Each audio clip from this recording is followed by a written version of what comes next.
వామ్మో తలుపు చప్పుడు అవుతుంది కదా. ఎవరు వచ్చి ఉంటారు అబ్బా ఇంత పొద్దుగాలనే? చూద్దాం ఎవరన్నా కానీ. పొద్దున్నే వచ్చేటోళ్ళు మన వాళ్ళే అయ్యి ఉంటారు. మంది వాళ్ళు ఎందుకు వస్తారు చెప్పు మన ఇంటికి?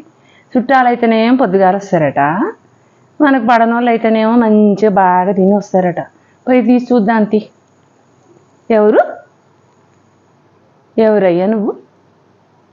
ఏమన్నా ఇంకింత కూడా గుర్తుపడతాడు. ఎన్నెత్తినగా కిరీటం ఏంది, చేతిలో ఏమేమో పట్టుకొని వచ్చి.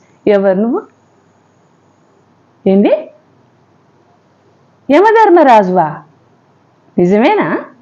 ఏదైనా ఏషంలో కానీ వచ్చినవా? అవునా? ఇంత పొద్దుగాల ఏం పని మా ఇంట్లో? నన్ను తోలుకోపోనికి వచ్చినావు?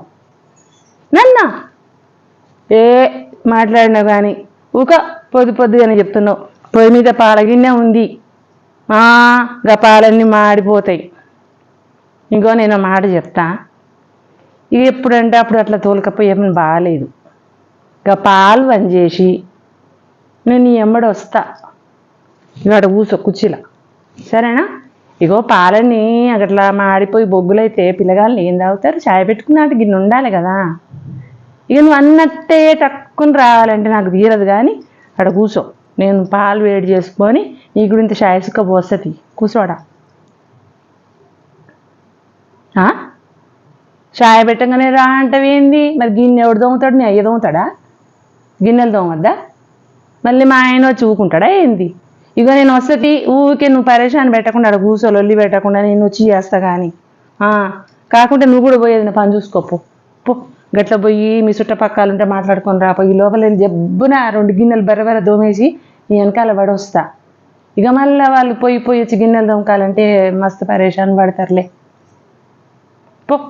పోయి మళ్ళీ రాపో. వారిని అంటే పోయినట్టే పోయి మళ్ళీ వచ్చినావేందయ్యా నువ్వు? గిన్నెలు దోమతే అయిపోయింది, అన్నం వండుకోవద్దా?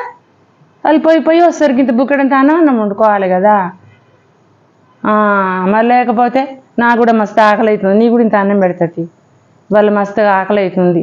మంచిగా ఇంత మన చుక్కకూర పప్పులు వేసి ఇంగువ పోపు పెట్టి, నీకు ఇష్టం లేదా? అయితే మామిడికాయ పప్పులు వేస్తుంది, సరేనా? అయ్యో తిననీయడు వండనీయడు. పోదాంపా ఏడికి పోదాం? ఇంకా యమలోకానికే కా పోయేది. పోదాంతే, ఇవాళ పోయినా గదే రేపు పోయినా గదే. ఊకే గట్ట చేస్తావు. ఏందుకు ఇట్లా అనుకుంటానరా?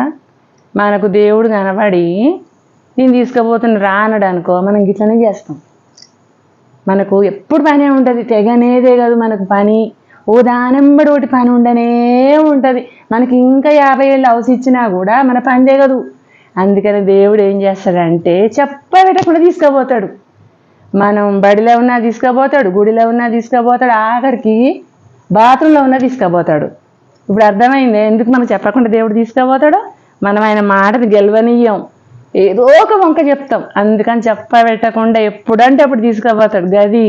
అందుకని నిన్న చూసినాం గివ్వాలనే పోయిండు అంటే గత పుట్టిగా పోతారు.